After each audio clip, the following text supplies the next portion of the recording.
ಕುತೂಹಲದ ಘಟ್ಟ ತಲುಪಿದ ಸಂಪುಟ ಸರ್ಕಸ್. ಕ್ಯಾಬಿನೆಟ್ ವಿಸ್ತರಣೆಗೆ ಇವತ್ತೇ ತೆರೆ. ರಾಹುಲ್ ಅಸ್ತು ಅಂದ್ರೆ ನಾಳೆನೇ ಪ್ರಮಾಣ ವಚನ. ಸಚಿವರ ಎರಡನೇ ಪಟ್ಟಿಯಲ್ಲಿ 14 ಹೆಸರು ಫೈನಲ್. 75% ಹೊಸಬರು, 25% ಹಳಬರಿಗೆ ಮಣೆ. 2 ಡಿಸಿಎಂ ಸ್ಥಾನ ಸೃಷ್ಟಿಸೋದಕ್ಕೆ ಒಲವು. ರಾಜ್ಯದ ಕೆಲ ನಾಯಕರುಗಳಿಗೆ ಹೈಕಮಾಂಡ್ ತುರ್ತು ಬುಲಾವ್. ದೆಹಲಿಗೆ ತೆರಳಿದ್ದ ಜಮೀರ್. ರಾಹುಲ್ ಗಾಂಧಿ ಭೇಟಿ ಸಾಧ್ಯತೆ. ತಮಿಳುನಾಡಿಗೆ ಕಾವೇರಿ ನೀರು ಬಿಡೋದಕ್ಕೆ ಆದೇಶ. ಸಿಡಬ್ಲ್ಯೂಆರ್ಸಿ ವಿರುದ್ಧ ಕನ್ನಡಿಗರ ಆಕ್ರೋಶ. ರಾಜ್ಯವ್ಯಾಪಿ ಸಾಲು ಸಾಲು ಪ್ರತಿಭಟನೆ. ರಕ್ತ ಕೊಟ್ಟೆವು, ಕಾವೇರಿ ನೀರು ಕೊಡೆವು.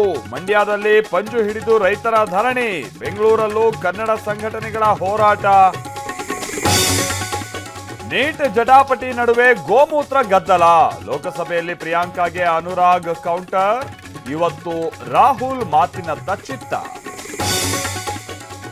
ರಾಜ್ಯದಲ್ಲಿ ಮುಂಗಾರು ಮಳೆ ಅಭಾವದಿಂದ ಆಘಾತ. ದಾವಣಗೆರೆಯಲ್ಲಿ, ಚಿತ್ರದುರ್ಗದಲ್ಲಿ ಬಿಜೆಪಿ ಬರ ಅಧ್ಯಯನ. ಅಶೋಕ್ ನೇತೃತ್ವದಲ್ಲಿ ಪರಿಶೀಲನೆ. ಇವತ್ತು ಎಲ್ಲೆಡೆ ಗುರುಪೌರ್ಣಿಮೆ ಸಂಭ್ರಮ. ರಾಯರು, ಬಾಬಾ, ದತ್ತ ಮಂದಿರದಲ್ಲಿ ಪೂಜೆ ಪುನಸ್ಕಾರ. ಮುಂಜಾನೆಯಿಂದಲೇ ಭಕ್ತರ ದಂಡು. ಭಾರತದ ಪದಕ ಬೇಟೆ ಮುಂದುವರಿಕೆ. ವೇಟ್ ಲಿಫ್ಟಿಂಗ್ ಬೆಳ್ಳಿ ಗೆದ್ದ ಹರ್ಜಿಂದರ್. 10,000 ಮೀಟರ್ ಓಟದಲ್ಲಿ ಗುಲ್ವೀರ್ಗೆ ರಜತ ಗರಿ.